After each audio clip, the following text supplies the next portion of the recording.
ये से मिलकर के बनती है। तो जब आप पढ़िएगा कि भारत जो है वह एक राज्यों का संघ है, यहाँ की जो संसद है वह किससे बनती है फिर?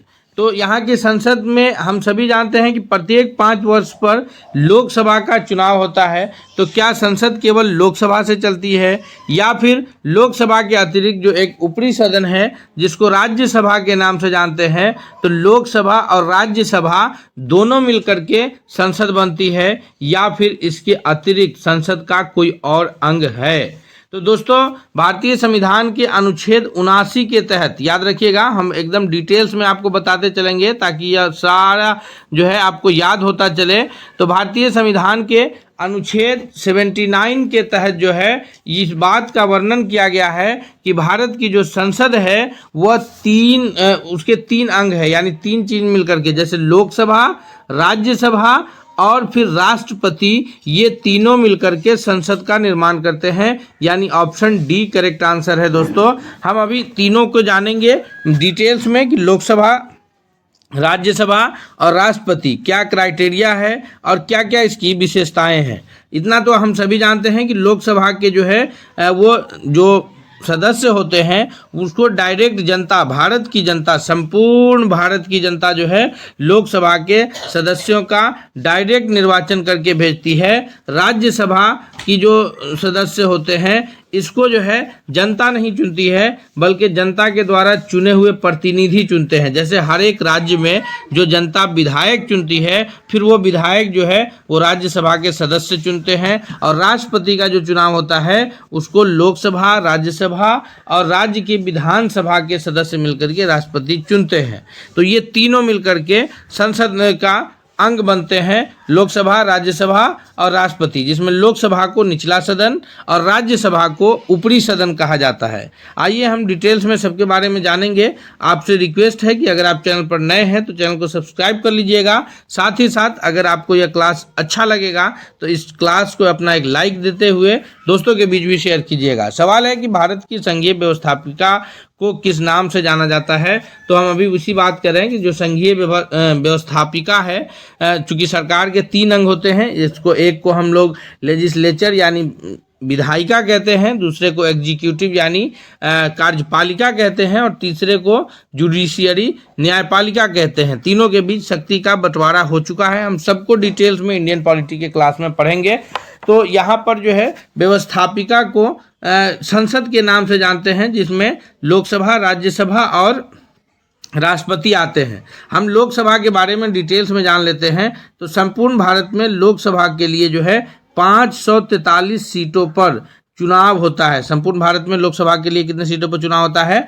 543 सीटों पर चुनाव होता है, जिसमें बिहार में लोकसभा के सीटों की संख्या 40 है। कितना है? बिहार में लोकसभा के सीटों की संख्या 40 है, 40 है। ये 2026 तक रहेगा। 26 में नया परिसीमन होना है, जिसमें जो है सीटों की संख्या बढ़ेगी, क्योंकि यह जो सीट है वो आबादी के हिसाब से है।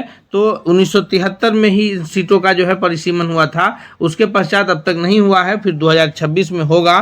तो इस 50 साल में जो है बहुत अधिक आबादी बढ़ गई है, तो सीटों की संख्या भी बढ़ेगी। अभी फिलहाल जो है वर्तमान जो लास्ट 2024 में लोकसभा का निर्वाचन हुआ है, उसमें कितने हैं सदस्यों की संख्या? 543 है। बिहार से 40 सदस्य निर्वाचित होकर के जाते हैं।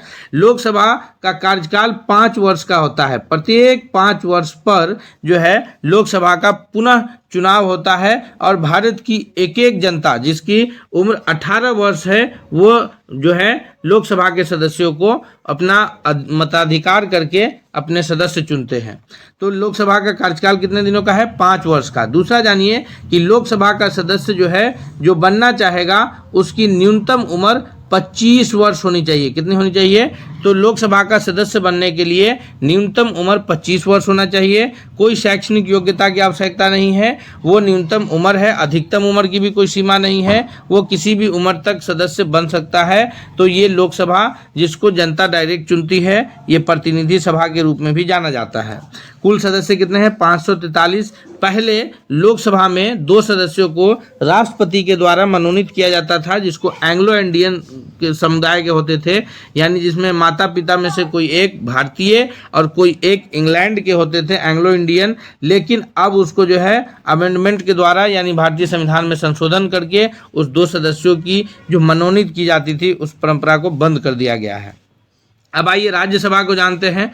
तो राज्यसभा जो है यह ऊपरी अपर हाउस है, संसद का अपर हाउस है। इसके सदस्य जो है डायरेक्ट चुनाव नहीं होते हैं। इसकी मैक्सिमम संख्या जो है तो 250, लेकिन जो निर्वाचन होता है उसमें से 245 सीटों पर इसका निर्वाचन होता है। कितने सीटों पर निर्वाचन होता है? तो यहाँ जो निर्वाचन होता है राज्यसभा का पूरे भारत में 245 सीटों पर होता है। उसमें भी याद रखिएगा आप कि जो है 245 सीटों में से 238 सीटों पर राज्यों से चुन करके आते हैं और 12 सीटों पर जो है राष्ट्रपति महोदय के द्वारा जो विभिन्न क्षेत्र में उत्कृष्ट यानी सबसे बेहतर प्रदर्शन करते हैं, चाहे वो खेल में हो या फिर कला में हो या फिर साहित्य में हो यानी लेखक में हो, तो इन सब से जो उत्कृष्ट प्रदर्शन करते हैं वैसे 12 सदस्यों को राष्ट्रपति मनोनीत करते हैं राज्यसभा के सदस्य के रूप में।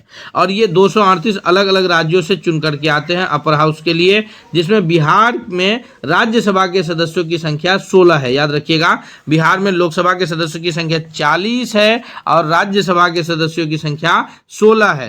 राज्यसभा को डायरेक्ट जनता नहीं चुनती है। बिहार या जो भी राज्य है वहाँ जो विधानसभा का चुनाव होता है, जो मुख्यमंत्री एमएलए होते हैं, विधायक होते हैं, वो विधायक साहब मिल करके जो है राज्यसभा के सदस्यों को चुनते हैं। अगले प्रश्न की ओर बढ़ते हैं हम लोग। नेक्स्ट सवाल है कि निम्नलिखित कथनों में से कौन सा कथन सही है? जी हाँ दोस्तों, लोकसभा भारतीय जनता की प्रतिनिधि सभा है, राज्यसभा संसद का उच्च सदन है और राज्यसभा राज्यों का प्रतिनिधित्व करता है। तो यहाँ पर जब आप इस सवाल को पढ़िएगा तो यहाँ पर लोकसभा भारतीय जनता की प्रतिनिधि सभा है, यानी यहाँ पर जो लोकसभा के सदस्य हैं जनता डायरेक्ट चुन करके भेजती है, इसलिए उसको प्रतिनिधि सभा कहते हैं। सही है।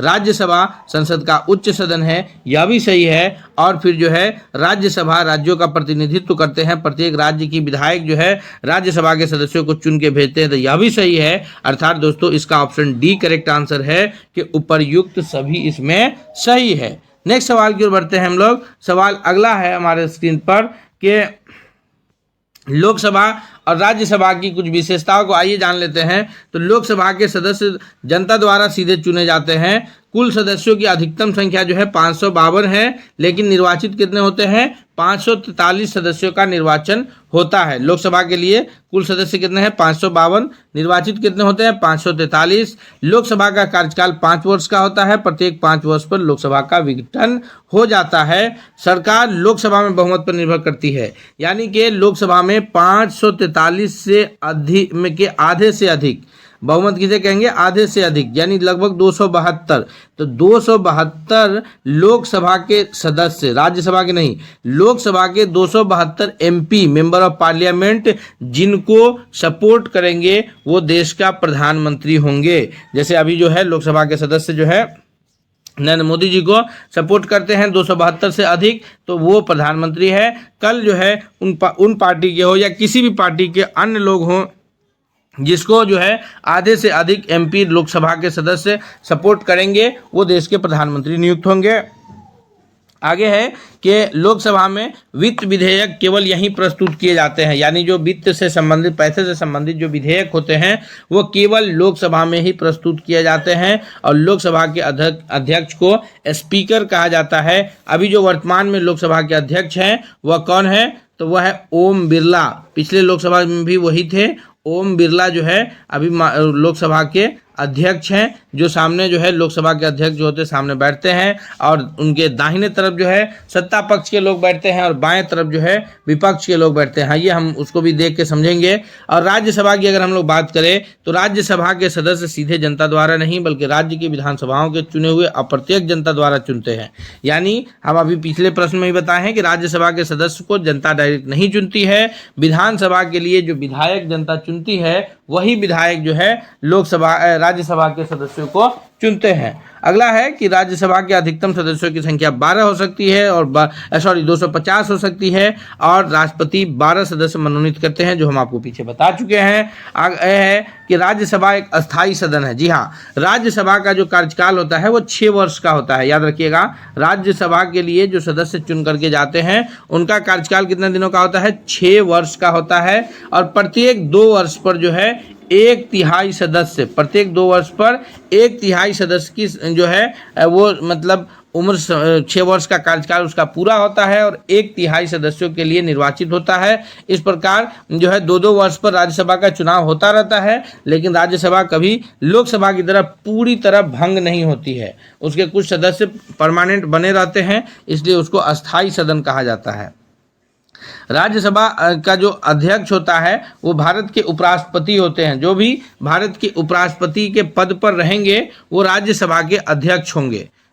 ये आगे है कि राज्यसभा में वित्त विधेयक को रोका नहीं जा सकता, सुझाव दिया जा सकता है। देखिए, लोकसभा की तस्वीर हम आपको अंदर से दिखाते हैं। सामने जो है यहाँ आसन जिसको कहा जाता है, जिस पर जो है स्पीकर महोदय बैठते हैं। अब सामने कौन बैठते हैं? स्पीकर बैठते हैं, जिनको हम लोग लोकसभा अध्यक्ष कहते हैं। इनके दाहिने तरफ इधर सत्ता पक्ष के लोग रहते हैं, यानी जिनको 272 प्लस लोकसभा सदस्यों की जो है, इनको 272 प्लस लोकसभा सदस्यों की बहुमत प्राप्त होती है। इधर बाएं तरफ जो है विपक्ष के लोग रहते हैं, जिनको 272 से कम लोग रहते हैं इधर, क्योंकि जब भी 272 से ज़्यादा लोग होंगे तो वो दाहिनी तरफ से बैठना शुरू करेंगे। मान लीजिए कि 300-400 लोग हैं, अगर एक ही को 543 में से 400 सत्ता पक्ष में है, तो वो यहाँ तक भले बैठें, लेकिन जो है वो दाहिनी तरफ से बैठना शुरू करेंगे और जहाँ तक उनको जगह मिल पाएगी मिलेगी। और फिर उधर सबसे बाईं तरफ से जो है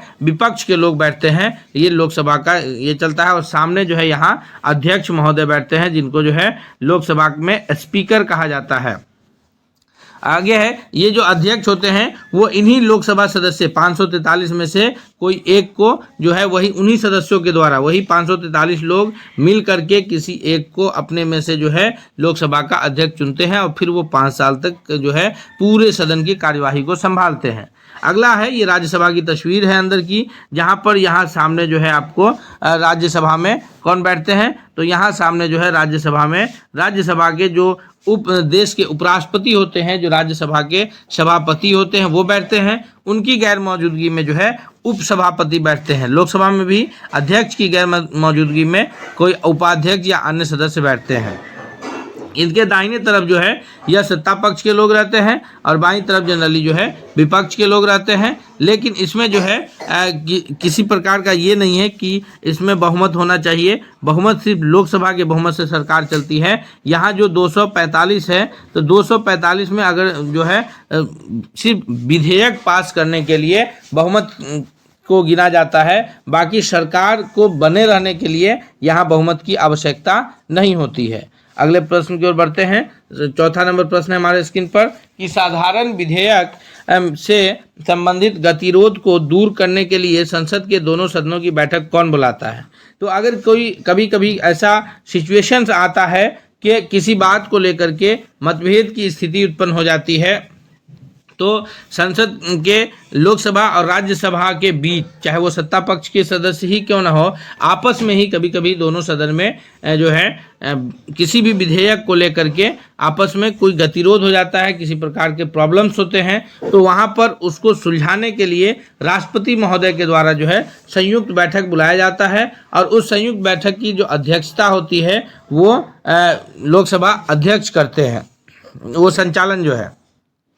अगला है कि भारत के में संसद के दोनों सदनों की संयुक्त बैठक किसके लिए आयोजित हो? सभी प्रश्नों को पूरे डिटेल्स में आपको कवर करते चलेंगे। सवाल है कि भारत में संसद के दोनों सदनों की संयुक्त बैठकें किस लिए आयोजित की जाती है? तो दोनों सदन जो लोकसभा और राज्यसभा का अभी हम आपको तस्वीर के द्वारा समझाए हैं, इन दोनों सदनों की जो संयुक्त बैठक है वह किसी भी ये के लिए जो है विधेयक जिस पर विचार करने के लिए, उसे पारित करने के लिए, जिस पर दोनों में मतभेद हो, यानी अभी हम बताएं आपको कि लोकसभा और राज्यसभा के सदस्यों में आपस में अगर किसी बात पर मतभेद हो जाता है तो वैसी सिचुएशन में उस मतभेद को दूर करने के लिए संयुक्त बैठक बुलाई जाती है कि लोकसभा और राज्यसभा के सदस्य एक ही हॉल में बैठते हैं और वहाँ जो है वो उस मैटर को लेकर के उस पर विचार करते हैं, फिर उस विधेयक को पारित करते हैं। सवाल अगला है कि संसद के संयुक्त अधिवेशन में विधेयक पारित हो सकता है। अगर संसद का संयुक्त अधिवेशन है यानी लोकसभा और राज्यसभा दोनों सदन एक साथ चल रहा है तो वहाँ पर किस प्रकार का विधेयक पारित हो सकता है? तो वहाँ पर जो विधेयक पारित होगा कोई भी सामान्य विधेयक पारित हो सकता है और उसमें जो है पारित होने के लिए दोनों सदन के जितने सदस्य उपस्थित होंगे उसके मतदाता सदस्यों की सामान्य बहुमत से, यानी आधा से ज़्यादा लोग जिसको सपोर्ट करेगा वो पारित हो जाएंगे। सत्ता पक्ष में जितना लोग वोट करे और फिर जितना लोग विपक्ष में, अगर आधा से अधिक लोग सत्ता पक्ष को विधेयक के फेवर में वोट करते तो विधेयक पास होगा और आधा से कम लोग ज़्यादा लोग अगर विधेयक के अगेंस्ट वोट कर देते हैं कि नहीं ये विधेयक पास नहीं होना चाहिए तो वो विधेयक फिर वहाँ पर गिर जाता है। तो ऑप्शन सी हो जाएगा कि दोनों सदन के कुल उपस्थित तथा मतदाता सदस्यों के सामान्य बहुमत के द्वारा जो है यह पारित किया जाता है। सवाल अगला है कि संसद की कार्यवाही सूची में प्रथम विषय है। संसद की कार्यवाही सूची में जो प्रथम विषय होता है, सुबह सुबह जब संसद शुरू होता है तो वहाँ पर कार्यवाही में सबसे पहला विषय होता है वो प्रश्नकाल का समय रहता है। ऑप्शन बी करेक्ट आंसर है। जी हाँ, सुबह 11 बजे से लेकर के यह 1 घंटा का समय रहता है, 60 मिनट कहिए या 1 घंटा कहिए, तो 60 मिनट में प्रश्न काल रहता है जिसमें अलग अलग प्रकार के प्रश्न होते हैं। जैसे तारांकित प्रश्न है जिसको जो है जिस प्रश्न अलग अलग सदस्य, चाहे वो किसी भी क्षेत्र के सदस्य हों, सत्ता पक्ष और विपक्ष मतलब नहीं है, वो प्रश्न काल जो 1 घंटा चलता है उसमें सत्ता पक्ष के सदस्य भी सवाल करते हैं अपने क्षेत्र को लेकर के, विपक्ष के सदस्य भी करते हैं। तो इस तारांकित प्रश्न में जो संबंधित मंत्री होते हैं वो उनका मौखिक जवाब देते हैं। दूसरा अतारांकित प्रश्न होता है। अतारांकित प्रश्न में जो है वो जो सवाल किया जाता है सदस्य के द्वारा, लोकसभा के जिस भी क्षेत्र के सदस्य सवाल करेंगे तो उसका जो है जो संबंधित मंत्री होते हैं वो लिखित में जवाब देते हैं। और तीसरा होता है जो लघु सूचना जिसको कहते हैं, तो ये तीसरे टाइप के प्रश्न है। इस लघु सूचना में जो है सार्वजनिक महत्व का जो तत्कालीन मुद्दा चल रहा होता है देश में, जैसे मिसाल के तौर पर अगर अभी संसद चलता है तो अभी 12 राज्यों में SIR यानी स्पेशल इंटेंसिव रिवीजन चल रहा है जिसको विशेष गहन पुनरीक्षण कहते हैं। बिहार के पश्चात अभी देश के कुल 12 राज्यों में यह चल रहा है। तो अभी ये तत्कालीन मुद्दा है, तो इस पर भी अलग अलग जो जिन 12 राज्यों में चल रहे हैं उसके सदस्य जो है सवाल पूछ सकते हैं और ये तत्कालीन मुद्दा है, ये इस पर जो है लघु सूचना के ये प्रश्न है। तो ये 3 टाइप के प्रश्न चलते हैं और इसका समय 1 घंटा का रहता है जो प्रश्न काल के नाम से जाना जाता है और इस 1 घंटा के बाद फिर अगले दिन की कार्यवाही में यह प्रश्न काल चलता है।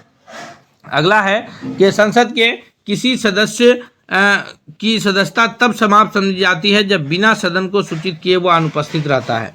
तो संसद के किसी भी सदस्य की सदस्यता को समाप्त किया जा सकता है अगर वह सदस्य बिना सूचना दिए, कितना, बिना सूचना दिए 60 दिन तक अगर वह एब्सेंट है तो फिर उसकी सदस्यता को समाप्त किया जा सकता है। अगर सूचना देता है तो फिर उसकी सदस्यता बहाल रहती है। या इसका जो जिक्र है वो भारतीय संविधान के अनुच्छेद 101, कहाँ जिक्र है? अनुच्छेद 101 के चौथे भाग में इसका जिक्र किया गया है। अनुच्छेद 101 के चौथे भाग में इसका जिक्र किया गया है। नेक्स्ट सवाल की ओर बढ़ते हैं। सवाल है कि निम्न विधेयकों में से किसका एक भारतीय संसद के दोनों सदनों द्वारा अलग अलग विशेष बहुमत से पारित होना आवश्यक है? जी हाँ दोस्तों, सवाल को समझिएगा कि निम्न विधेयकों में से, विधेयक जो बिल पास होता है संसद में उसको विधेयक कहते हैं और जब वह पास हो जाता है तो फिर वो एक्ट हो जाता है, कानून कहते हैं। तो निम्न विधेयकों में से किसका एक भारतीय संसद के दोनों सदन यानी लोकसभा और राज्यसभा द्वारा अलग अलग विशेष बहुमत से पारित होना आवश्यक है? तो यहाँ पर है संविधान संशोधन विधेयक। अगर हम लोग संविधान के संशोधन की बात होगी, संविधान संशोधन विधेयक का जो जिक्र है वो भारतीय संविधान के अनुच्छेद 368 यानी 368 के तहत जो है यह लोकसभा को अधिकार प्राप्त है कि वह संविधान के मूल ढांचा को छोड़कर संविधान के किसी भी हिस्से में जो है संशोधन कर सकते हैं, लेकिन संविधान के मूल ढांचा को नहीं मतलब बर्बाद कर सकते। मूल ढांचा से अर्थ ये है कि अगर जो भारत की संविधान है लोकतंत्रात्मक गणराज्य है, समाजवादी है, पंथ निरपेक्ष है, तो ऐसा नहीं कि संशोधन करके लोकतंत्र को खत्म कर दिया जाएगा, संशोधन करके धर्मनिरपेक्षता खत्म कर दिया जाएगा, संशोधन करके समाजवाद को खत्म कर दिया जाएगा। ये मूल ढांचा को नहीं बदला जा सकता है, लेकिन जो है उसमें जो अन्य जरूरत है उसको जो है संशोधन किया जा सकता है और यह अधिकार है अनुच्छेद 368 के तहत। इसमें दो तरह के बहुमत से होते हैं, एक तो सामान्य बहुमत होता है जिसमें आधे से अधिक लोग जो है वोट करते हैं, दूसरा 2/3 बहुमत से भी जो है कुछ ऐसे भी ये रहते हैं जिसको 2/3 बहुमत से यानी कुल उपस्थित सदस्यों में से 2/3 लोग अगर विधेयक के पक्ष में रहेंगे तभी जाकर के वो संशोधन पास होगा, अन्यथा जो है वो संशोधन पास नहीं हो पाएगा। अगले सवाल की ओर बढ़ते हैं। सवाल है कि अस्थायी संसद भारत में कब तक अस्तित्व में रही? जी हाँ, हमारा देश जो है 1947 में स्वतंत्र हुआ। 15 अगस्त 1947 की तिथि आप सभी को याद रहती है, और जो है उससे पहले भी आप याद करते होइएगा कि 1946 में पंडित जवाहरलाल नेहरू के नेतृत्व में अंतरिम सरकार का गठन हो गया था और 1946 से ही यानी 9 दिसंबर 1946 से ही भारतीय संविधान निर्माण का कार्य भी शुरू हो गया था। जो हम आपको अभी पिछला एक क्लास स्पेशल क्लास रखे थे संविधान दिवस पर, उसमें बताए हैं कि 26 नवंबर 1949 तक संविधान निर्माण का कार्य चलता है और फिर 26 जनवरी 1950 को संविधान को लागू कर दिया जाता है। अब इन सारा डेटा हम क्यों आपको बता रहे हैं, क्योंकि इस प्रश्न में का आपको उत्तर थोड़ा सा बारीकी से देना है। कह रहा है कि अस्थायी संसद कब तक अस्तित्व में रही? तो 1946 में जो सरकार का गठन हुआ पंडित जवाहरलाल नेहरू के नेतृत्व में, समझिए तो वह सरकार 1947 में देश स्वतंत्र होने के पश्चात भी लगभग वही सरकार चलती रही और संविधान सभा ने जो संविधान निर्माण किया 26 नवंबर 1949 में संविधान निर्माण का कार्य जब पूरा कर लिया, फिर जो अंतिम बैठक की संविधान लागू करने से पहले 24 जनवरी 1950 को जब अंतिम बैठक की, उसमें डॉक्टर राजेंद्र प्रसाद को उन्हीं संविधान सभा के सदस्यों ने देश का राष्ट्रपति चुन लिया। उसके बाद जो है वो कार्यवाही संसद की चलती रही पहले की भांति, और कब तक चली है? 17 अप्रैल 1952 तक। 1952 में पहली बार लोकसभा का चुनाव हुआ था संपूर्ण देश में, और फिर जो है जब लोकसभा का चुनाव संपूर्ण देश में हुआ, फिर से पंडित जवाहरलाल नेहरू जो है प्रधानमंत्री बने, तो फिर वहां से हम कह सकते हैं कि अस्थायी संसद की बात हो गई। उससे पहले अस्थायी संसद है। तो दोस्तों यहाँ पर बहुत सारा कंट्राडिक्शन रहता है। लोग ये कहते हैं कि अगर नेहरू जी की जगह सरदार पटेल देश के प्रधानमंत्री बनते तो ऐसे होता, या फिर जनता का मूड था कि सरदार पटेल देश के प्रधानमंत्री बने लेकिन नेहरू जी जो है छल कपट किए। तो दोस्तों यहाँ पर आपको टीका टिप्पणी से बिल्कुल बचना है। क्यों बचना है? क्योंकि पहली बार लोकसभा चुनाव 1952 में हुआ है और सरदार पटेल साहब की जो मृत्यु है वो 1950 में हो चुकी थी, अर्थात वो पहली लोकसभा चुनाव से पहले हो चुकी थी उनकी मृत्यु। तो फिर जनता का क्या मूड था, ये बात अलग हो जाती है। दूसरी बात कि अंतरिम सरकार 1946 में गठित हुई तो वो पंडित जवाहरलाल नेहरू के नेतृत्व में क्यों हुई? क्योंकि उस वक्त भारतीय राष्ट्रीय कांग्रेस के अध्यक्ष पंडित जवाहरलाल नेहरू थे। अगले सवाल की ओर हम लोग बढ़ते हैं इस कंट्राडिक्शन में पड़े बिना। सवाल अगला है कि भारत में कार्यपालिका का अध्यक्ष कौन होता है? जी हाँ दोस्तों, तो भारत में कार्यपालिका का अध्यक्ष जो है वर्तमान राष्ट्रपति होते हैं।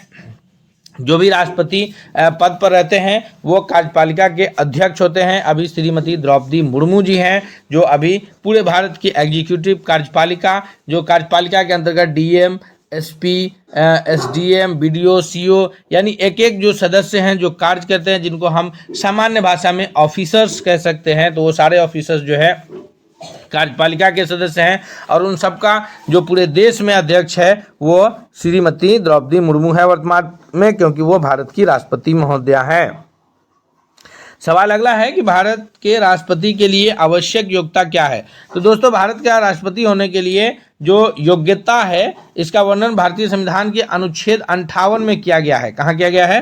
भारतीय संविधान के अनुच्छेद 58 में राष्ट्रपति की योग्यता निर्धारित की गई है। पहला योग्यता है कि वो भारत का नागरिक होना चाहिए। किसी विदेशी लोग को हम लोग अपना राष्ट्रपति नियुक्त नहीं कर सकते हैं। वह भारत का नागरिक हो, उनकी आयु 35 वर्ष से अधिक हो, न्यूनतम आयु। यहाँ जो बात हो रही है वो न्यूनतम आयु की हो रही है, अधिकतम कितनी भी हो सकती है। लोकसभा या राज्यसभा, उसमें लोकसभा के सदस्य के लिए निर्धारित सभी योग्यताएं हों, यानी वो संसद के किसी भी सदन का सदस्य बनने लायक हो, लेकिन वो सदन का सदस्य नहीं होना चाहिए। अगर संसद के किसी सदन का सदस्य होंगे और राष्ट्रपति के लिए उनके नाम पर चर्चा होगी तो पहले उनको सदन की सदस्यता से इस्तीफा देना होगा, फिर जाकर के वो राष्ट्रपति पद के लिए नॉमिनेशन करेंगे। अर्थात ऑप्शन डी करेक्ट आंसर होगा कि आवश्यक योग्यता नहीं है, पूछा जा रहा है तो संसद के किसी सदन के सदस्य वो नहीं होंगे। सवाल अगला है कि राष्ट्रपति के चुनाव के लिए प्रस्तावक एवं अनुमोदकों की कम से कम कितनी संख्या होनी चाहिए? तो याद रखिएगा, ये बहुत अहम सवाल है कि देश का, हम कहते हैं कि कोई भी आदमी प्रधानमंत्री बन सकता है, क्योंकि उसको जो है 272 एमपी जिसको भी सपोर्ट कर देंगे वो प्रधानमंत्री हो सकते हैं, लेकिन राष्ट्रपति का चुनाव लड़ना उससे ज़्यादा मुश्किल है। क्यों? क्योंकि राष्ट्रपति का चुनाव लड़ने के लिए 50 प्रस्तावक और 50 अनुमोदक की आवश्यकता होती है, और वो प्रस्तावक और अनुमोदक वही हो सकते हैं जो संसद के किसी सदन के सदस्य होंगे। यानी 100 एमपी प्रस्तावक और अनुमोदक के लिए चाहिए। जीतने के लिए, समझिए, नॉमिनेशन फाइल करने के लिए यहाँ 100 संसद के सदस्यों की आवश्यकता हो रही है। तो जिसको संसद के 100 सदस्य जो है बनेंगे, जिनके प्रस्तावक और अनुमोदक, वही राष्ट्रपति का चुनाव लड़ सकता है। इसीलिए सत्ता पक्ष और विपक्ष के एक एक कैंडिडेट भारत में राष्ट्रपति के चुनाव में रहते हैं। यानी ऑप्शन यहाँ सी करेक्ट आंसर है। नेक्स्ट सवाल की ओर बढ़ते हैं हम लोग। सवाल है कि संविधान के उल्लंघन के लिए राष्ट्रपति के विरुद्ध महाभियोग कार्यवाही किससे शुरू किया जा सकता है? तो याद रखिएगा, जो भारतीय संविधान के अनुच्छेद 61 के तहत इस बात का जिक्र किया गया है। कितना है? अनुच्छेद 61 के तहत जो है इस बात पर चर्चा किया गया है कि अगर राष्ट्रपति देश विरोध में अगर कोई कार्य करते हैं, कोई भी राष्ट्रपति हो, अगर वो पद पर रहते हुए देश के विरोध में अगर कोई कार्य कर रहे हैं तो उनको संसद के सदस्यों के 2/3 बहुमत के द्वारा जो है उनको पद से हटाया जा सकता है। महाभियोग लाया जाएगा संसद के सदन में और उनके सदस्यों की 2/3 बहुमत से पास करा करके उनको उसके पद से हटाया जा सकता है। ऑप्शन यहाँ पर जो है 14 का सी हो जाएगा कि संसद के किसी भी सदन में महाभियोग की कार्रवाई शुरू की जा सकती है और 2/3 बहुमत से उसको पास कराना आवश्यक होगा। सवाल अगला है कि राष्ट्रपति पर महाभियोग की प्रक्रिया किस देश के संविधान से ली गई है? जी हाँ दोस्तों, हम अभी पीछे प्रश्न आपको बताए हैं कि ये अनुच्छेद 61 के तहत इसका जिक्र है और यह प्रक्रिया जो ली गई है यह अमेरिका के संविधान से ली गई है। ऑप्शन ए करेक्ट आंसर है। ऑप्शन ए करेक्ट आंसर है। नेक्स्ट सवाल है कि राष्ट्रपति को निम्नलिखित में से कौन से पद और गोपनीयता की शपथ दिलाता है? तो राष्ट्रपति को उनके पद और गोपनीयता की शपथ जो है वो दिलाया जाता है जो वर्तमान में देश के सर्वोच्च न्यायालय के जो मुख्य न्यायाधीश होते हैं वो दिलाते हैं। और इसका जिक्र जो है अनुच्छेद 60 में किया गया है कि जो भी देश के सर्वोच्च न्यायालय के जो CJI जिनको हम लोग कहते हैं, चीफ जस्टिस ऑफ इंडिया, अभी फिलहाल में CJI के पद पर सूर्यकांत जी को शपथ दिलाया गया है। तो CJI को शपथ राष्ट्रपति दिलाते हैं और राष्ट्रपति को शपथ जो है वो CJI यानी मुख्य न्यायाधीश दिलाते हैं। जो भी उस वक्त भारत के मुख्य न्यायाधीश होंगे वो राष्ट्रपति को शपथ दिलाएंगे। और अगर वो नहीं हैं तो जो सर्वोच्च न्यायालय के सबसे जो प्रधान न्यायाधीश होते हैं, अगर CJI भी भारत में नहीं है तो जो उस वक्त सबसे जो सीनियर जज होंगे वो राष्ट्रपति को जो है अपना ये दिलाएंगे। अगले सवाल की ओर बढ़ते हैं। सवाल है कि यदि राष्ट्रपति और उपराष्ट्रपति दोनों देश के बाहर हों तो उस स्थिति में देश का कार्यभार कौन चलाएंगे? तो इसका जो जिक्र है दोस्तों भारतीय संविधान के अनुच्छेद 70 में किया गया है कि यदि किसी कारणवश राष्ट्रपति और उपराष्ट्रपति दोनों देश से बाहर हैं तो वैसी सिचुएशन में जो सर्वोच्च न्यायालय के मुख्य न्यायाधीश होते हैं वो कार्यवाहक राष्ट्रपति के रूप में जो है वो स्थिति को देखते हैं। कार्यभार जो है वो सर्वोच्च न्यायालय के मुख्य न्यायाधीश के पास रहता है। और ऐसा सिचुएशन है कि तीनों नहीं है तो वहाँ पर भी वही सिस्टम लागू होता है कि जो सर्वोच्च न्यायालय के सबसे सीनियर जज होंगे वो कार्यवाही को देखेंगे कार्यपालक राष्ट्रपति के रूप में। सवाल है कि भारत, दोस्तों हम सभी प्रश्नों को आपको पूरे डिटेल्स में बता रहे हैं, इसलिए हम आपसे फिर रिक्वेस्ट करते हैं कि यह क्लास जितना आपके लिए लाभकारी हो रहा है उतना आपके दोस्तों के लिए भी हो सकता है, उनके भी शेयर कीजिए। और अगला क्लास पाने के लिए अभी आप हमारे चैनल को सब्सक्राइब करते हुए बेल आइकन को दबाइए, ताकि अगला हर अपडेट, हर क्लास आपको सबसे पहले प्राप्त होता रहे। सवाल है कि भारत के राष्ट्रपति निर्वाचन होने से पूर्व निम्न में से कौन उपराष्ट्रपति नहीं थे? तो राधाकृष्णन, जाकिर हुसैन और बीबी गिरी, ये सभी उपराष्ट्रपति रहे हैं। पहले राधाकृष्णन जो है ये तो देश के प्रथम उपराष्ट्रपति हुए हैं, तो यहाँ पर ज्ञानी जैल सिंह का नाम आता है, ऑप्शन डी करेक्ट आंसर है।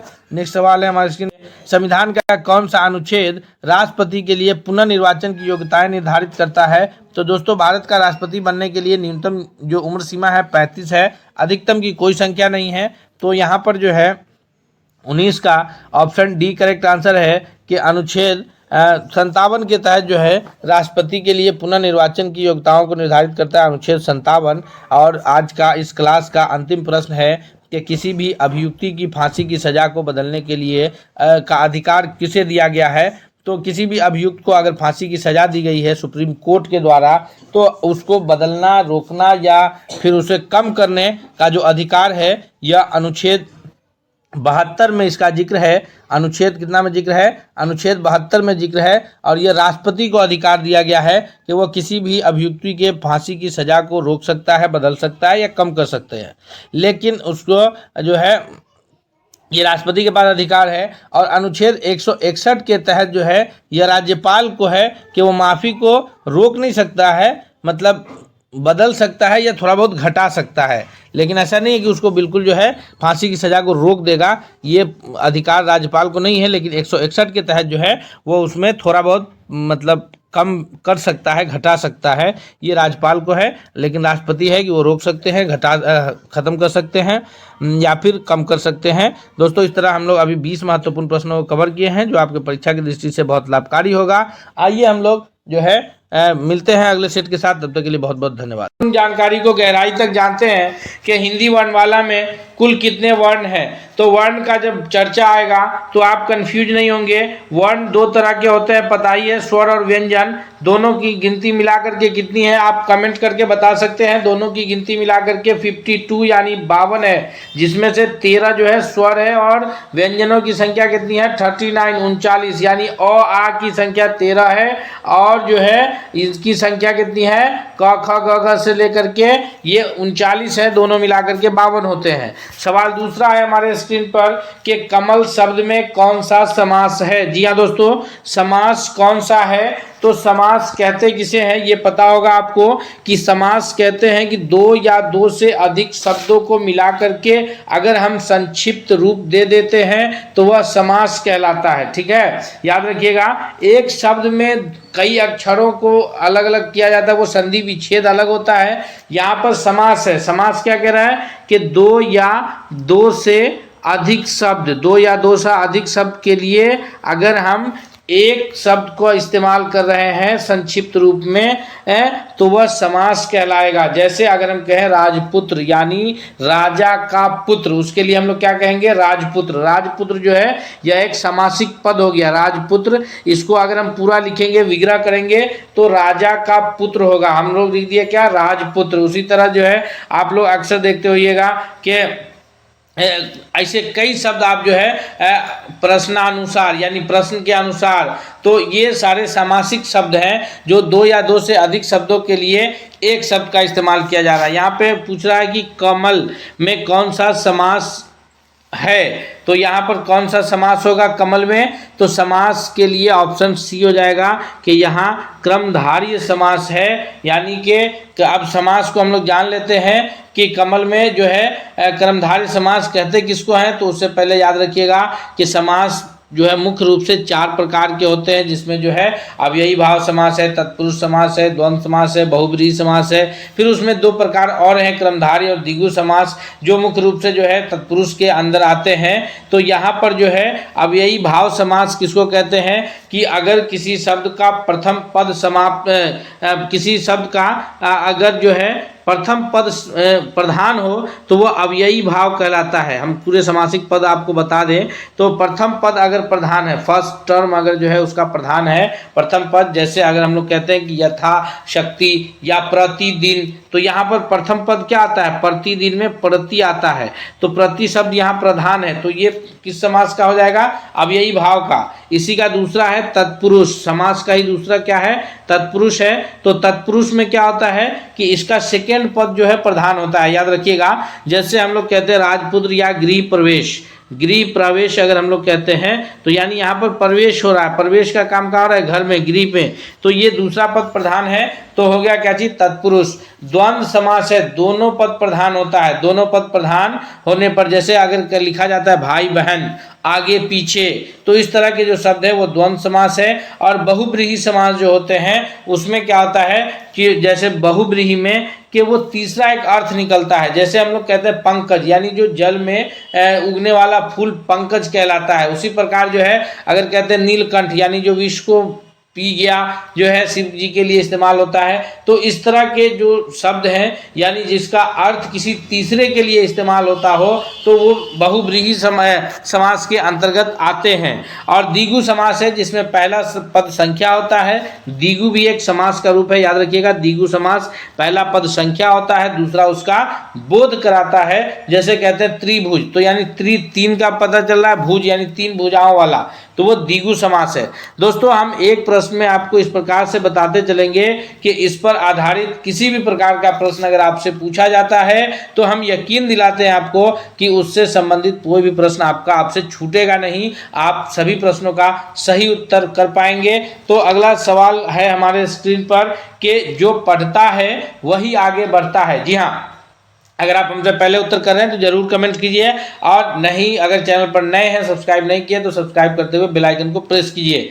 सवाल है कि जो पढ़ता है वही आगे बढ़ता है, जो पढ़ता है वही आगे बढ़ता है में कौन सा वाक्य है। जी हाँ बताइएगा, जो पढ़ता है वही आगे बढ़ता है में कौन सा वाक्य है। तो अगर इसमें ध्यान से देखा जाए दोस्तों तो तीसरा का ऑप्शन सी या मिश्र वाक्य है, यानी जो पढ़ता है, एक पढ़ना अलग है, आगे बढ़ता है, दो वाक्यों को यहाँ मिश्रित किया गया है। नेक्स्ट सवाल है कि राम ने पत्र लिखा, इसमें कौन सा कारक है। तो यह कारक और विभक्ति चिन्ह जब आप याद करते हैं जिसमें है कि कर्ता ने कर्म को, तो इस तरह से जब आपको ध्यान होगा, कर्ता ने कर्म को, करण से, संप्रदान को के लिए, आपादान से, अधिकरण में, तो ये इसमें यहाँ पर ने जो है चिन्ह है जो ये बता रहा है कि इसमें जो है कारक कर्ता कारक है, यानी राम ने पत्र लिखा, राम ने पत्र लिखा, राम ने कार्य क्या किया है, लिखने का कार्य किया है, लिखा क्या चीज़ है, तो पत्र लिखा है, तो ये कर्म पत्र है। राम ने पत्र लिखा यानी राम यहाँ पर कर्ता है, कर्ता कौन है, यहाँ पर राम है। इसमें कारक कौन सा कारक इस्तेमाल है, तो याद रखिए कर्ता कारक इसमें इस्तेमाल है, कर्ता कारक इसमें इस्तेमाल है। नेक्स्ट सवाल की ओर बढ़ते हैं। अगला है, बहुत ही इजी सवाल है, आप इसे कमेंट करके इसका उत्तर हमको बताइए ताकि पता चले कि आप क्लास में एक्टिवली क्लास देख रहे हैं। जब आप इसका कमेंट करके हमें उत्तर बताएंगे कि मीठा शब्द का विलोम क्या है। और सवाल के अंत में जब आप पूरा सेशन कंप्लीट करेंगे, पूरा क्लास जब आप देख लेंगे तो फिर आप हमें बताइएगा कि आप कितने प्रश्नों को सही किए हैं इनमें से, और किस लेवल के प्रश्न की आपको आवश्यकता है, ताकि हम नेक्स्ट क्लास आपके लिए उसी लेवल के क्लास के साथ उपस्थित होंगे। सवाल है ये सुंदरता शब्द में कौन सा शब्द प्रत्यय है। दोस्तों उपसर्ग और प्रत्यय, जिसको इंग्लिश में आप प्रीफिक्स और सफिक्स के नाम से जानते हैं। तो प्रीफिक्स जो है, प्री से तो इंग्लिश में पता चल जाता है कि पहले आता है, तो जो प्रीफिक्स होगा, और यहाँ पर और सफिक्स जो बाद में आता है, ये उपसर्ग जो पहले आएगा, प्रत्यय जो बाद में आएगा। तो शब्द के अंत में जो लगता है और उसके अर्थ को बदल देता है तो वो प्रत्यय कहलाता है। यहाँ पर सुंदर है, सुंदर एक शब्द है जिसका मतलब ये विशेषण शब्द है, यानी विशेषता बता रहा है सुंदर, और उसमें इस्तेमाल हो गया, उसमें ता प्रत्यय लग गया, ता प्रत्यय लगने से अब शब्द हो गया सुंदरता। तो यहाँ पर ऑप्शन ए करेक्ट आंसर होगा दोस्तों कि यहाँ पर ता प्रत्यय है। नेक्स्ट सवाल की ओर बढ़ते हैं। सवाल है कि राम, श्याम और मोहन आए, इसमें कौन समुच्चय बोधक है। राम कौमा देकर के श्याम और मोहन आए, यहाँ पर समुच्चय बोधक कौन है, तो और शब्द जो है यहाँ समुच्चयबोधक है, अर्थात ऑप्शन सी करेक्ट आंसर होगा। ऑप्शन सी सही उत्तर होगा। सवाल अगला है कि पढ़ना किस शब्द का क्रिया है। जी, क्रिया के कितने रूप हैं? क्रिया के कई अलग अलग रूप आप पढ़े होइएगा। सकर्मक क्रिया, अकर्मक क्रिया, द्विकर्मक क्रिया, प्रेरणार्थक क्रिया, संयुक्त क्रिया, नाम धातु। जी हाँ, कितने तरह के आपको हम बताएं अभी। सकर्मक क्रिया, अकर्मक क्रिया, उसके बाद जो है सकर्मक, अकर्मक, द्विकर्मक यानी द्विकर्म जिस, और उसके बाद जो है प्रेरणार्थक, फिर उसके बाद जो है संयुक्त और नाम धातु। संयुक्त और नाम धातु याद रखिएगा। तो यहाँ पर पढ़ना, किताब पढ़ा जाएगा, तो यहाँ पर कर्म के रूप में किताब शब्द आएगा, अर्थात ये क्रिया ऑप्शन ए का शब्द है कि ये सकर्मक क्रिया है। ऑप्शन ए 8वां का करेक्ट आंसर है। इसको हम लोग पहचानते कैसे हैं? तो याद रखिए, सकर्मक यानी जिसमें कर्म आता हो, कर्म यानी जिस पर कर्ता का फल पड़े। जैसे राम ने किताब पढ़ा, तो यहाँ पर जो है किताब पढ़ा गया, किताब उसमें कर्म है, तो ये सकर्मक क्रिया है। सकर्मक क्रिया है। क्या है कि यहाँ पर किताब पढ़ना एक सकर्मक क्रिया हो गया। अगर हम कहें आम खाना, आम भी कर्म है, तो वहाँ पर वो क्रिया सकर्मक क्रिया के रूप में जाना जाएगा। लेकिन जिसमें कर्म ना हो, केवल कर्ता हो, जैसे राम जाता है, तो यहाँ पर राम जा रहा है, कहाँ जा रहा है पता नहीं चल रहा है, कर्ता है, कर्म नहीं है, वो अकर्मक क्रिया है। द्विकर्मक जिसमें दो कर्म हो, यानी जैसे राम ने सीता को कर्मक क्रिया का उदाहरण देखते हैं कि राम ने सीता को पुस्तक दिया, राम ने सीता को पुस्तक दिया। तो जी हाँ दोस्तों, यहाँ पर देना क्रिया है, पुस्तक दिया गया है मुख्य क्रिया है, कर्म है, लेकिन सीता को दिया गया, तो सीता एक गौण कर्म है, लेकिन सीता और पुस्तक दोनों शब्द क्या है? कर्म है, तो इसीलिए उसको द्विकर्मक क्रिया कहते हैं। सीता और पुस्तक दोनों शब्द कर्म है। राम ने सीता को पुस्तक दिया, तो यहाँ पर द्विकर्मक क्रिया हो जाएगा। प्रेरणार्थक जिससे किसी काम को होने के लिए किया जाए, वो प्रेरणार्थक क्रिया है। जैसे जिससे किसी काम को करा ले अगर हम लोग, तो वो प्रेरणार्थक क्रिया के अंदर आएगा। नाम धातु जो है उसमें संज्ञा, सर्वनाम और विशेषण से जो बनता है वो नाम धातु कहलाता है। याद रखिएगा। सवाल अगला है कि वह बहुत तेज दौड़ता है, इसमें कौन सा विशेषण है? तो वह बहुत तेज दौड़ता है, इसमें क्रिया विशेषण पूछ रहा है आपसे। तो तेज दौड़ना, यहाँ पर तेज शब्द जो है वह क्रिया का विशेषता बता रहा है। दौड़ने, तेज शब्द जो है वो दौड़ने का विशेषण बता रहा है, यानी क्रिया का विशेषण तेज बता रहा है, अर्थात तेज जो है करेक्ट आंसर होगा कि वह बहुत तेज दौड़ना जो है ये क्रिया विशेषण है। सवाल अगला है कि राजा किस संज्ञा का उदाहरण है?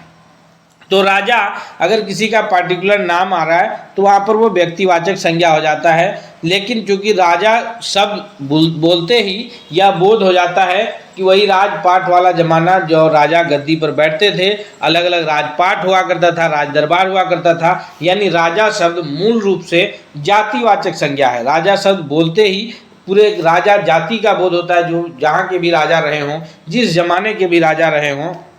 तो राजा जो है वह व्यक्तिवाचक संज्ञा नहीं है, बल्कि ऑप्शन सी करेक्ट आंसर है कि वह जातिवाचक संज्ञा है। राजा शब्द किस प्रकार की संज्ञा है? जातिवाचक। छोटे छोटा प्रश्न, माइनर प्रश्न में आप ऐसे कंफ्यूज होंगे कि आपका 1 नंबर निगेटिव हो जाएगा। इसलिए आप पूरे क्लास में बने रहें ताकि आपको बेहतर आपकी तैयारी हो सके। सवाल अगला है कि अपना शब्द किस सर्वनाम का भेद, अपना शब्द किस सर्वनाम का भेद है? यहाँ पर अपना शब्द से जो है निजता की बात हो रही है, अर्थात हम कह सकते हैं कि अपना शब्द से निजवाचक सर्वनाम जैसे का भेद है। निजवाचक सर्वनाम है, सर्वनाम के कई प्रकार हैं, यानी सर्वनाम जिसको अंग्रेजी में आप प्रोनाउन कहते हैं, जो नाउन के जगह पर इस्तेमाल होता है प्रोनाउन। यहाँ पर सर्वनाम के कई भेद है, जैसे पुरुषवाचक सर्वनाम। पुरुषवाचक सर्वनाम व्यक्तिवाचक संज्ञा की जगह पर जो सर्वनाम इस्तेमाल होता है उसको पुरुषवाचक सर्वनाम कहते हैं। जी हाँ, यानी प्रॉपर नाउन के जगह पर जो प्रॉपर प्रोनाउन इस्तेमाल होता है या पर्सनल प्रोनाउन कहते हैं इसको, तो वो पुरुषवाचक सर्वनाम हिंदी में कहा जाता है। यहाँ पर जैसे इसमें 3 रूप हो जाता है अलग अलग। उत्तम पुरुष यानी फर्स्ट पर्सन, मध्यम पुरुष यानी सेकेंड पर्सन और अन्य पुरुष यानी थर्ड पर्सन। उत्तम पुरुष आई वी यानी मैं और हम होता है, मध्यम पुरुष यू यानी तुम और आप होता है। उसी तरह अन्य पुरुष में he she it they this that जो है ये अन्य पुरुष में यानी यह वह ये वे सब, ये सब अन्य पुरुष में आते हैं। आगे निजवाचक है जिससे निजता का बोध होता हो। संकेतवाचक है जिससे संकेत करते हैं, जैसे यह है और वह है। इसको इंग्लिश में डिमॉन्स्ट्रेटिव प्रोनाउन कहते हैं। दिस दैट दीज दोज, यह वह ये सब वो सब, ये 4 संकेतवाचक सर्वनाम हैं। प्रश्नवाचक जिससे प्रश्न पूछने का बोध होता हो, जैसे हम लोग प्रश्नवाचक सर्वनाम में आ जाएगा क्या, क्यों, कैसे, कौन, ये सारे जो सर्वनामी पद हैं शब्द हैं, ये सब अलग अलग ग्रुप है जो आपको हम उम्मीद करते हैं कि समझ में आ रहा होगा इस क्लास से। नेक्स्ट सवाल की ओर बढ़ते हैं। सवाल अगला है कि ज्ञान शब्द का पर्यायवाची शब्द कौन सा होगा, यानी ज्ञान। आप ऑप्शन देखिए, ज्ञान का विलोम क्या हो जाएगा, अज्ञान हो जाएगा। विद्या है, मूर्खता है, भ्रम है। तो ज्ञान से मूर्खता दूर होती है, ज्ञान से भ्रम दूर होता है, ज्ञान से भ्रम दूर होता है। ऑप्शन बी करेक्ट आंसर होगा कि विद्या जो है वो ज्ञान का सही पर्यायवाची शब्द है। सवाल अगला है कि जो मेहनत करता है वही सफल होता है। जो मेहनत करता है वही सफल होता है, इसमें संबंध बोधक कौन सा है? जी हाँ, जो मेहनत करता है वही सफल होता है। यहाँ पर संबंध वही शब्द बता रहा है, मेहनत का सफलता से संबंध। तो ऑप्शन बी करेक्ट आंसर है। नेक्स्ट सवाल है कि राम से किताब ली, इसमें कौन सा कारक है? जी, राम से किताब ली, यहाँ पर राम से किताब ली, लेने वाला कोई और है यानी कर्ता कोई और है। किताब किससे लिया गया? राम से लिया गया, यानी यहाँ पर क्या होगा कि राम से किताब को अलग या किताब को राम से अलग किया जा रहा है। तो अलग करने के कंडीशन में जो सर्वनाम इस्तेमाल होता है वह आपादान होता है। तो ऑप्शन ए करेक्ट आंसर होगा कि राम से किताब लिया गया, यानी राम से किताब को अलग किया गया या किताब से राम को, तो ये अपादान कारक में जाएगा। Option A. जैसे पेड़ से पत्ता का गिरना, पेड़ से पत्ता गिरा, तो ये भी क्या है, पत्ता पेड़ से गिरा, ये सब क्या अपादान कारक, यानी एक दूसरे से अलग हो रहे हैं। तो राम से किताब लेना भी अपादान कारक होगा। सवाल अगला है कि विद्यालय शब्द में कौन सा समास है? विद्यालय शब्द में विद्या जोरालय, विद्यालय यानी ऐसी जगह जहाँ पर बैठ करके शिक्षा का काम होता हो, या ऐसा घर, ऐसा मकान कहिए, दोनों पद यहाँ पर प्रधान है। एक तीसरा अर्थ निकल रहा है विद्यालय। ऑप्शन सी करेक्ट आंसर होगा कि ये बहुव्रीहि समास है, कि जिससे विद्यालय शब्द कहने से ही ये पता चलता है कि एक ऐसा घर या एक ऐसा जगह, एक ऐसी बिल्डिंग जिसमें हम बैठ करके शिक्षा हासिल करते हैं, पाठशाला, विद्यालय। अगले सवाल की ओर बढ़ते हैं। सवाल अगला है कि वह खा रहा है, कौन सा काल है? तो रहा है जहाँ ही आएगा, है में कौन सा काल आ जाएगा? है में जो है ये आ जाएगा वर्तमान, था में भूतकाल यानी पास्ट टेंस, और गा गे गी में भविष्य काल। ऑप्शन जो है सी करेक्ट आंसर होगा कि 16 का सी करेक्ट आंसर है। सवाल अगला है कि बुद्धिमान शब्द में कौन सा उपसर्ग है, यानी बुद्धिमान शब्द के आगे कौन सा शब्द लगा है जिससे उसका अर्थ में परिवर्तन आया है, यानी कौन सा प्रीफिक्स बुद्धिमान शब्द में लगा हुआ है। तो दोस्तों बुद्धिमान शब्द वाइज, अंग्रेजी में इसको बोलते हैं वाइज। यहाँ पर बुद्धिमान शब्द को अगर आप ध्यान से पढ़िए तो बुद्धिमान शब्द में ऐसा आपको कोई शब्द नहीं मिल रहा है जो लगा हो और उसका अर्थ बदल रहा हो। जैसे बुद्धि, तो बुद्धि को अगर हम लोग अलग करते हैं तो मान शब्द का कोई अर्थ नहीं, क्योंकि हमको यहाँ प्रीफिक्स को देखना है, बाद में आने वाले शब्दों को नहीं देखना है। तो यहाँ पर बुद्धि पूरा एक शब्द है, कोई एक दो अक्षर नहीं है। मान तो बाद में लगा है, बुद्ध, तो यहाँ पर कोई नहीं हो जाएगा। ऑप्शन डी करेक्ट आंसर होगा, क्योंकि प्रश्न पूछा जा रहा है उपसर्ग। अगर प्रश्न में रहता कि प्रत्यय बताइए तब आप कह सकते थे कि मान प्रत्यय लगा है बुद्धि शब्द में, लेकिन चूंकि पूछा उपसर्ग जा रहा है तो यहाँ पर ऑप्शन डी करेक्ट आंसर हो जाएगा। तो आपको प्रश्न की प्रकृति भी ध्यान देनी है कि प्रश्न में पूछा क्या जा रहा है। सवाल अगला है कि जल शब्द किस संज्ञा का उदाहरण है? जल शब्द जो है, तो आपको जल शब्द, जल जो हम लोग पानी पीते हैं, जल ही जीवन है हमारा, तो जल शब्द में जो संज्ञा का प्रयोग किया गया है जल शब्द जो है वह एक द्रव्यवाचक संज्ञा है, यानी जल को हम लोग नाप तौल सकते हैं, गिन नहीं सकते हैं, अर्थात ऑप्शन बी करेक्ट आंसर है। नेक्स्ट सवाल है कि राम और श्याम भाई हैं, जी हाँ सॉरी, राम और श्याम भाई हैं में कौन सा समास है? राम और श्याम भाई है में कौन सा समास है? तो राम भी पद प्रधान है, श्याम भी प्रधान है। राम और श्याम जब भी इस तरह का शब्द आता है तो जहाँ पर दोनों पद प्रधान होते हैं तो वो द्वंद्व समास होता है। ऑप्शन ए करेक्ट आंसर है 19वां नंबर प्रश्न का। नेक्स्ट सवाल है हमारे स्क्रीन पर कि क्यों किस शब्द किस अवयव का भेद है? जी हाँ, क्यों शब्द किस अवयव का भेद है? क्यों शब्द से क्या पता चल रहा है? क्यों शब्द से हम प्रश्न पूछने की पता चल रहा है कि वह यहाँ क्यों आया, क्यों गए। तो यहाँ पर क्यों शब्द जो है वो प्रश्न पूछने के लिए है, अर्थात प्रश्नवाचक अवयव है। ऑप्शन सी सही उत्तर होगा। सवाल अगला है हमारे स्क्रीन पर कि राम ने सीता को फूल दिया। यहाँ पर राम ने सीता को फूल दिया, प्रश्न में है कि को कौन सा कारक का है? को विभक्ति चिन्ह जो है यह किस कारक का है? तो राम ने यानी कर्ता ने होता है, कर्म को, तो यहाँ पर कौन सा कारक है? तो यहाँ पर कर्म कारक है। यह ऑप्शन जो है ये 21वां का बी राम ने सीता को फूल दिया, तो यहाँ पर कर्ता ने कर्म को, सीता को, ऑप्शन ए करेक्ट आंसर हो जाएगा कि कर्म कारक है को। अगले प्रश्न की ओर बढ़ते हैं कि नीलकंठ में कौन सा समास है? तो 22वां नंबर प्रश्न है कि नीलकंठ, नीलकंठ का अर्थ जो है वो अलग होता है, यानी जो विष को पी जाए, शिव जी के लिए नीलकंठ इस्तेमाल होता है। तो ऑप्शन यहाँ पर बदल जाएगा, बहुव्रीहि होगा। ऑप्शन डी करेक्ट आंसर है 22वां नंबर प्रश्न के लिए। जी हाँ दोस्तों, नेक्स्ट क्वेश्चन की ओर बढ़ते हैं। हम उससे पहले आपसे फिर एक बार रिक्वेस्ट करते हैं कि अगर आप हमारे चैनल पर नए हैं, अब तक चैनल को सब्सक्राइब नहीं किया है, तो प्लीज़ चैनल को सब्सक्राइब करते हुए बेल आइकन को प्रेस कीजिए ताकि हर क्लास, हर अपडेट आप तक सबसे पहले पहुंचे। सवाल है कि राम से पुस्तक ली गई। राम से सीता ने पुस्तक ली, यानी राम से पुस्तक को अलग किया गया। कौन की? सीता ने की। राम से सीता ने पुस्तक ली। अगर से पूछा जाएगा, यहाँ पर कर्ता पूछा जा रहा है, तो कर्ता कौन है? ने, क्योंकि हमेशा जो है कर्ता के बाद जो विभक्ति चिन्ह आता है वो ने आता है, याद रखिएगा। कर्ता के बाद ये पहचानने का नियम है कि कर्ता के बाद ने आएगा। तो राम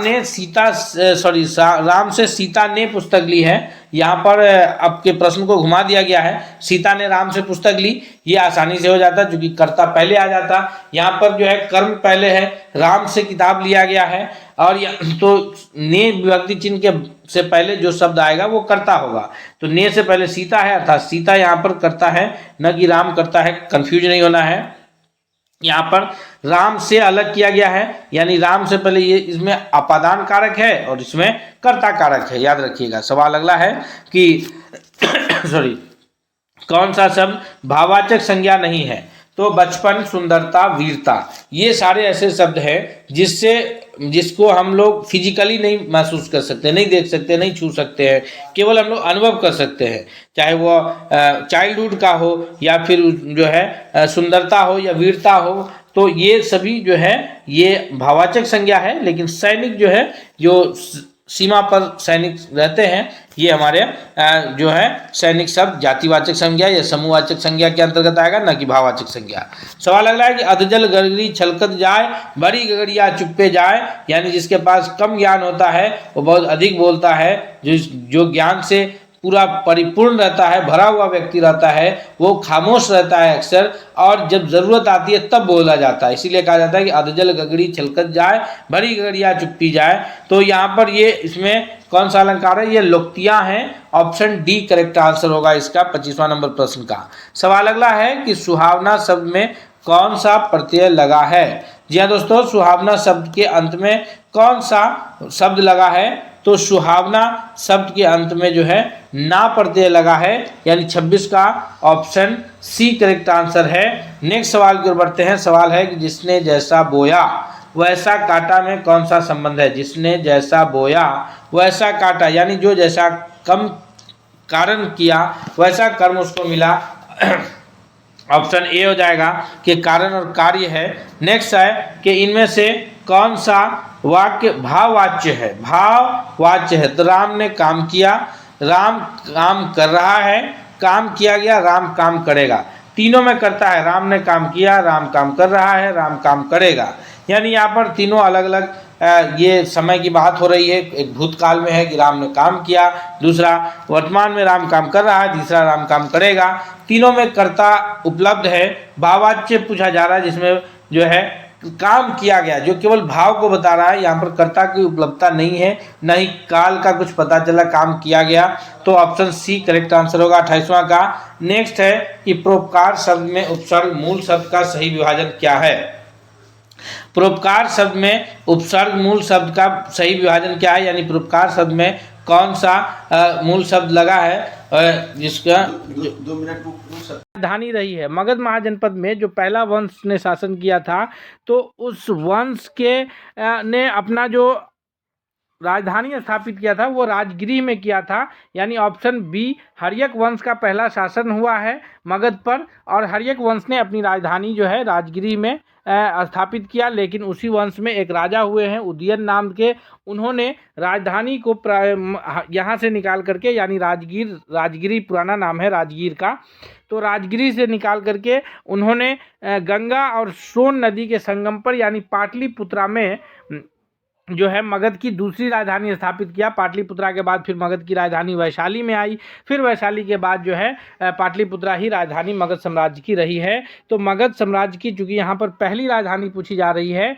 इसलिए ऑप्शन बी करेक्ट आंसर होगा कि राजगिरी में। और उस वक्त शासन कौन का था, तो मगध साम्राज्य में उस वक्त शासन था हर्यक वंश का। अगले सवाल की ओर बढ़ते हैं। सवाल नंबर दूसरा है हमारे स्क्रीन पर कि गंडक परियोजना मुख्य रूप से किन राज्यों से संबंधित है। तो आपको पता है कि गंडक नदी जो है वो बिहार की उत्तर से गंगा में मिलने वाली एक प्रमुख नदी है, जो पटना के पास जाकर के गंगा में मिल जाती है। और ये जो गंडक परियोजना है, तो एक तो इसमें बिहार शामिल होगा। अब जो दूसरा कौन सा राज्य शामिल है, उत्तर प्रदेश, नेपाल, झारखंड या पश्चिम बंगाल। क्योंकि इन चारों, नेपाल छोड़ दीजिए, तो भारत के इन तीनों राज्यों से, उत्तर प्रदेश, झारखंड और बंगाल से बिहार की सीमा मिलती है। तो गंडक नदी किसकी परियोजना है। तो यहाँ पर अगर हम ध्यान से देखेंगे तो जो गंडक नदी का प्रवाहित है वो उत्तर पश्चिम की तरफ से है, इसलिए यह गंडक नदी जो परियोजना है यह बिहार और उत्तर प्रदेश की संयुक्त परियोजना है। त्रिवेणी नहर के माध्यम से जो है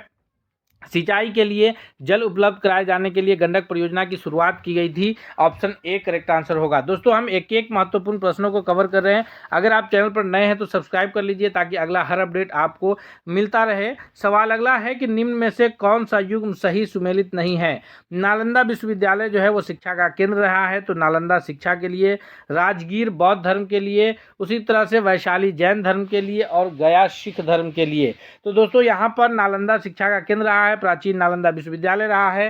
राजगीर जो है वो बौद्ध धर्म का धार्मिक स्थल रहा है। जैन धर्म के लिए जो है वैशाली गणराज्य जाना जाता है, जहाँ के लिच्छवी गणराज्य सबसे जो है प्राचीन लिच्छवी गणराज्य सबसे प्राचीन लोकतांत्रिक के लिए जाना जा रहा है। उसी में जो है ये जैन धर्म के 24वें जो तीर्थंकर हुए हैं वो महावीर स्वामी, उनका संबंध भी वैशाली से रहा है। लेकिन गया में जो है निरंजना नदी के तट पर गौतम बुद्ध को ज्ञान की प्राप्ति हुई थी, इसलिए गया जो है वो सिख धर्म के लिए नहीं जाना जाएगा, बल्कि गया जो जाना जाएगा वह भी बौद्ध धर्म के लिए ही जाना जाएगा। ऑप्शन डी करेक्ट आंसर होगा कि सही सुमेलित नहीं है गया।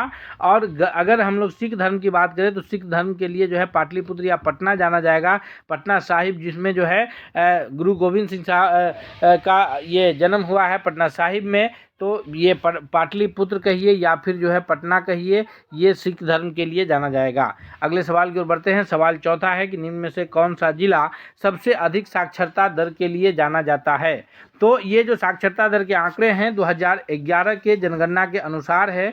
अभी जो पूरे देश स्तर पे जनगणना का कार्य शुरू होना है। आपको बता दें कि 2027 के लिए भारत का जनगणना शुरू हो चुका है, ये कार्य प्रगति पर है। और 2027 में आंकड़े आएंगे तो ये सारे आंकड़े बदल जाएंगे। उससे पहले जो भी आपको आंकड़े दिए जा रहे हैं वो 2011 के जनगणना के अनुसार दिए जा रहे हैं। तो 2011 के जनगणना के अनुसार जो बिहार का सबसे अधिक जो साक्षरता दर वाला जिला है वह रोहतास जिला है। ऑप्शन बी करेक्ट आंसर होगा।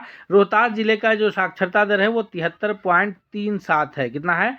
73.37 है। अगर हम लोग बात कर लेंगे पूरे बिहार के साक्षरता दर कितना है, तो पूरे बिहार का जो साक्षरता दर है दोस्तों, ये वह 61 पॉइंट जो है 8% है बिहार का साक्षरता दर, और उसमें पुरुष की जो साक्षरता दर है वह 71.2% है, और जो महिला साक्षरता दर है फीमेल के लिए है वह 51.5% जो है महिला साक्षरता दर है। और जो अगर हम इसी में बात कर ले कि सबसे कम साक्षरता दर वाला जिला कौन है, तो सबसे कम साक्षरता दर वाला जिला जो है वो पूर्णिया है, जो मात्र 51% जो है 51.08% साक्षरता दर है। सबसे अधिक बिहार में रोहतास जिला है, और सबसे कम जो है बिहार में साक्षरता दर वाला वो पूर्णिया है, 51.08%। बिहार का जो कुल साक्षरता दर है वो 61.8% है, जिसमें पुरुष साक्षरता दर 71.2% है, और महिला साक्षरता दर जो है वो 51.5% है। याद रखिएगा, कंफ्यूज नहीं होइएगा, ताकि आपका प्रश्न छूटे नहीं। परीक्षा में आपका एक एक अंक जो है महत्वपूर्ण है। अगला है कि हर घर नल का जल, यह बिहार का एक बहुत ही ये योजना रहा है। हर घर नल का जल के माध्यम से जो है ग्रामीण क्षेत्रों में सभी घरों में जो है शुद्ध पानी, शुद्ध पेयजल पानी जो है पहुंचाने का कार्य सरकार के द्वारा किया गया है। पिछले ये लगातार कई वर्षों से किया जा रहा है। 2019 में यह योजना जो है मुख्य रूप से शुरू हुई थी। तो यह योजना जो हर घर नल का जल है, यह किस मिशन के तहत या यह योजना किस निश्चय के तहत शुरू हुआ था?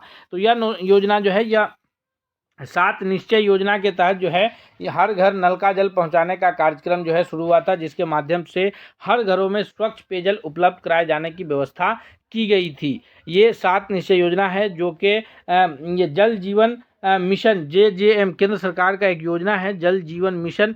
उसी के तहत जो है इस योजना को बिहार में 7 निश्चय योजना के अंतर्गत लाया गया था। जब नीतीश कुमार की सरकार 2015 से 20 के लिए बनी, तो उसमें पहला 7 निश्चय योजना का शुरुआत हुआ था। उस 7 निश्चय योजना में एक प्रमुख योजना था हर घर नल का जल, जिसकी शुरुआत 2019 में हुई, और हर घर नल का जल के माध्यम से सभी घरों में शुद्ध पेयजल की व्यवस्था उपलब्ध कराए जाने का व्यवस्था सरकार की तरफ से किया गया था। अगले प्रश्न की ओर बढ़ते हैं। सवाल अगला है कि चौसा का युद्ध 1539 ईस्वी में किनके किनके बीच हुआ था? जी हाँ, चौसा का जो युद्ध हुआ है, यह चौसा के मैदान में यह युद्ध जो है मुख्य रूप से यह युद्ध हुआ है बाबर के पुत्र हुमायूं और शेर खां, या जिन्हें हम लोग शेरशाह सूरी के नाम से जानते हैं। तो बाबर के पुत्र हुमायूं और शेरशाह सूरी के बीच 1539 ईस्वी में यह युद्ध हुआ था, चौसा का युद्ध। और इस युद्ध में हुमायूं बुरी तरह पराजित हुआ,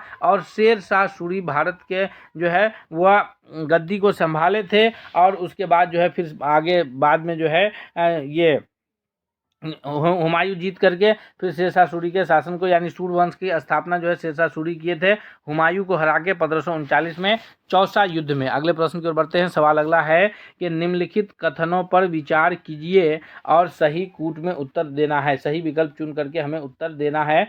कूट है कि वैशाली विश्व का पहला गणतंत्र था, यह सही कूट है। पहला कूट जो है वैशाली विश्व का प्रथम गणतंत्र था, बिल्कुल सही कूट है पहला नंबर कूट। दूसरा है कि लिच्छवी वंश की राजधानी पाटलिपुत्र थी। तीसरा है कि वैशाली जैन धर्म से भी संबंधित है। तो यहाँ पर अगर देखिएगा तो लिच्छवी वंश की राजधानी जो है, लिच्छवी जो है यह अंग महाजनपद के 8 अंगों में से एक अंग लिच्छवी रहा है। तो लिच्छवी महाजनपद की राजधानी पाटलिपुत्रा कभी नहीं रही है। और वैशाली जो है वो जैन धर्म से भी संबंधित रहा है। जैन धर्म के जो 24वें तीर्थंकर हैं स्वामी महावीर, वो उनका संबंध वैशाली से ही रहा है, कुंडग्राम वैशाली में जो है। तो यहाँ पर पहला और तीसरा कूट सही है। इस हिसाब से ऑप्शन बी, 7वां नंबर प्रश्न के लिए ऑप्शन बी सबसे करेक्ट आंसर के रूप में जाना जाएगा। अगले प्रश्न की ओर बढ़ते हैं। नेक्स्ट सवाल है कि निम्नलिखित युग्मों में से कौन सा युग्म सही सुमेलित नहीं है? जी हाँ दोस्तों, निम्नलिखित युग्मों में से कौन सा युग्म सही सुमेलित नहीं है? विक्रमशिला विश्वविद्यालय जो कि भागलपुर में स्थित था, नालंदा विश्वविद्यालय नालंदा में स्थित था, उदंतपुरी ये भी शिक्षा का एक महत्वपूर्ण केंद्र था, ये गया में है, फिर तेल्हारा नालंदा में है। तो यहाँ पर अगर सही सुमेलित नहीं देखिएगा तो ये उदंतपुरी जो है ये गया में नहीं है, ये भी बिहार शरीफ नालंदा में ही स्थित है। यह भी कहाँ स्थित है? बिहार शरीफ, जो कि नालंदा शहर के की जो बिहार शरीफ जिला जो नालंदा के नाम से जाना जाता है वहीं स्थित है। तो ये उदंतपुरी जो कि गया में नहीं स्थित होकर के कहाँ? बिहार शरीफ नालंदा में स्थित है। सवाल अगला है कि यहाँ भी कूट के संबंध में हमें उत्तर करना है कि सोन नदी के संदर्भ में सही कथन चुने।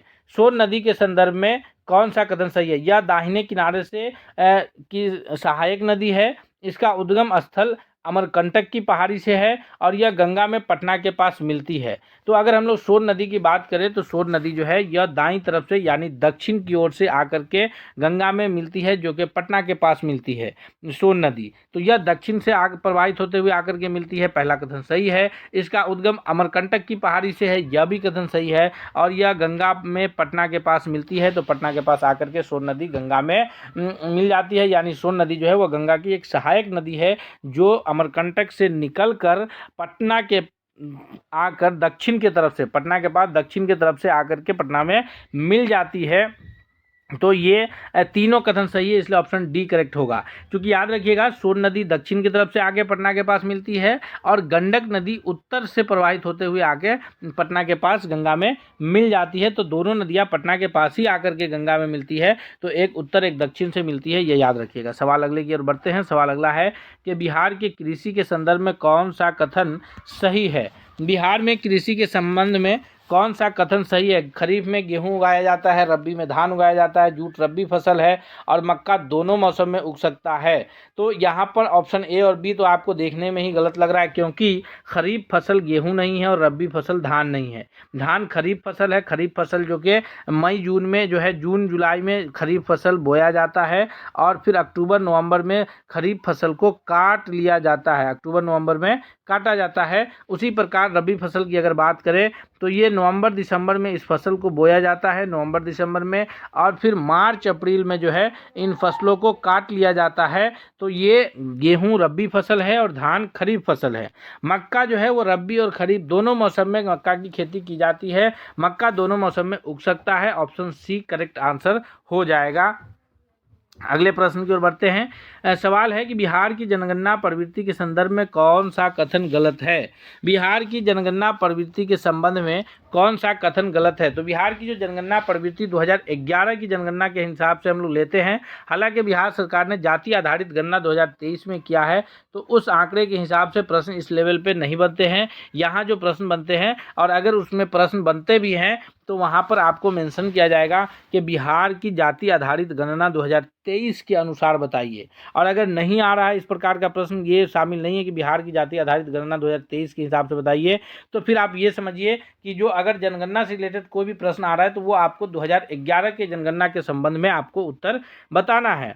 सवाल है कि बिहार की जनगणना प्रवृत्ति के संदर्भ में कौन सा कथन सही है? तो जनसंख्या घनत्व तो बहुत अधिक है, बिल्कुल सही है। क्योंकि बिहार जो है वो भारत का ऐसा राज्य है जो जनसंख्या घनत्व के हिसाब से बिहार का यह पहला राज्य है, यानी सबसे अधिक जनसंख्या घनत्व भारत में बिहार राज्य का है। कितना है? 1 वर्ग किलोमीटर में 1106 लोग। जी हाँ, 1 वर्ग किलोमीटर में 1 किलोमीटर स्क्वायर एरिया में 1106 लोग यहाँ निवास करते हैं। दूसरी बात कि शहरीकरण कम है, बिल्कुल सही है। सिर्फ जिला जो है जिला मुख्यालय वही शहरों में आता है।